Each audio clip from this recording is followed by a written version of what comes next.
Moving to Kansas and then moving to an island. Stories from my life.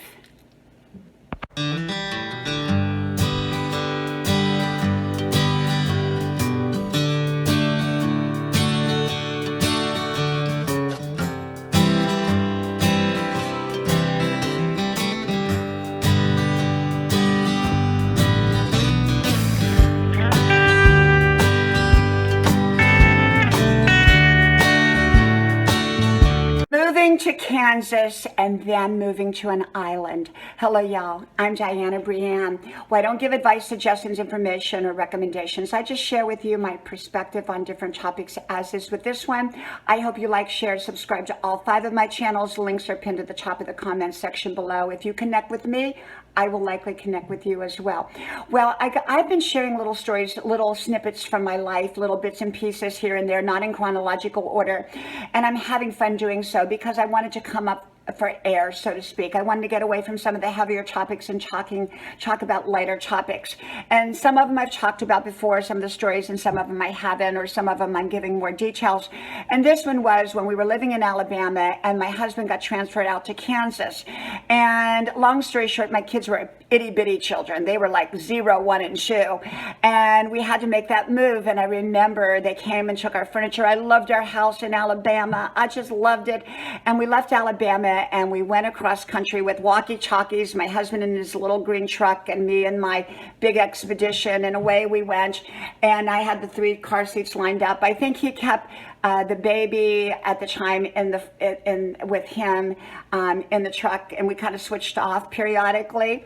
And we got to Kansas, and we ended up in this big old brownstone, huge brownstone with a very thick baseboard on the floor and the very thick kind of baseboard on the top and the old doorknobs. Oh, it was wonderful. It was wonderful. It was a historical old house.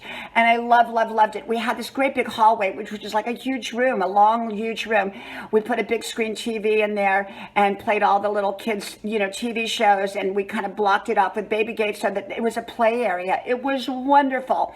It got so cold in the winter and we could hardly get out, or at least I could hardly get out, because as soon as I would put the kids in the snowsuits, one of them would poop or pee in the diaper, and we'd have to take the snowsuit back off and change the diaper. And by that time, the other child had done it too. So I rarely went anywhere. And I just loved being at home, being a mom. And it was just such a wonderful, wonderful time. And then my husband got a transfer to the Savannah area. And so back then I had the little brochures and I would look in it and I saw this island called Tybee Island, and I said, that's where we want to be. That's where we want to be. So we flew to Tybee Island and got a list of houses. By the time we got back, all those houses had been sold, and there was very few on Tybee Island because it's a little island off the coast of Savannah, connected by a tiny little bridge connected to other barrier type islands. So it's way out there on the ocean, and it's only 2.5 miles long. So there's not, a lot to choose from. And so finally we settled on this house sight unseen, and it was sight unseen, completely sight unseen. We bought it, and it was it turned out to be down like a little tiny alleyway with only one other house on it on this island near the beach. And so lo and behold, we go back across country, my husband in his green pickup truck, me in my expedition with the 3 car seats, and we're now moving, and with all of our furniture and everything in the moving van, and we are going across country. It was wonderful. It was wonderful. It was so magical. And we get to Georgia, and I love Georgia, and we get to Georgia, and then we stayed at a kind of a rundown motel because we didn't get there till late that night and could only find this rundown motel. And of course we had to set everything up. We had car carriers and baby cribs and all of that, and so we set all that up and we spent the night there. The next morning we got up, we drove out to Tybee Island, which was quite a long drive because you have to go over bridges and things like that, but it was so exciting and it was so beautiful as we're driving, and we're going through a marsh island to get there, and that gets covered with water periodically, so you can't get onto Tybee Island. And we crossed over this little bridge, and there we are onto this 2.5 mile long island called Tybee Island. Beautiful, beautiful, beautiful. Well, we couldn't find our house at first, and it turned out to be that our house was us down a little alleyway. And oh my gosh, it was such a tiny little alley. But we got there and it was a brand new house set up as the beach houses often do, and with a long screened-in porch, which made it so perfect for, you know, the everything room. The toys went out there, the kids played out there. It was this big screened-in porch. I mean, we had so many wonderful, amazing times on that screened-in porch as the kids grew up, and we would pull the children in the wagon to the beach and feed the seagulls. It was all wonderful. But in the meantime, we had the moving van come, and it got stuck trying to come down that little alleyway, which I don't know why they tried it, but they didn't want to carry the furniture, and they got stuck, and they couldn't get this big semi truck out of there. It got stuck between like two big wooden telephone pole like fence posts, and so it was stuck. They got all the furniture out of there, and finally somehow they got the truck unstuck.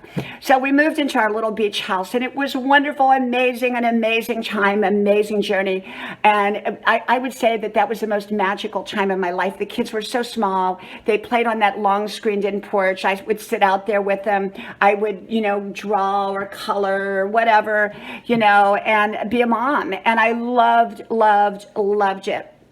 And when my husband had to travel across the world and he wasn't home for a few months, the kids, for some reason, would think that Daddy was flying in a helicopter, and they would scream every time they saw a helicopter come towards the beach, because we had a lot of helicopters that came out there, and they would go, Daddy, Daddy, Daddy. They somehow felt connected that was Daddy up there waving to them. And so that was such a magical time. They were so happy every time they saw the helicopter because they missed their Daddy so much. And then when he came back, he surprised them, and they were thrilled to see Daddy when he got back. And I remember during that time, my kids all took sick with little colds, and so I would be rocking them in the middle of the night, and my back went out, and I was kind of barely able to get around, but I made it around, and you know, but Tybee Island was wonderful. It was a wonderful time of our life. We still have our home there, and we go back and forth, but it was a wonderful time of our life when our kids were just little babies. And like I said, we would go feed the seagulls on the beach and pull them in the rider wagon, all three of them. And we still have the rider wagon today that sits on our front porch. It's all rusted out, but we keep it as such wonderful times when they were so little and all three could fit in the wagon. And now none of them could fit in the wagon, of course. But anyhow, that's my life and some of our moves. We've had many moves, and I'm just telling little stories from my life. So may God bless you, and I hope to talk to y'all soon again. Bye-bye.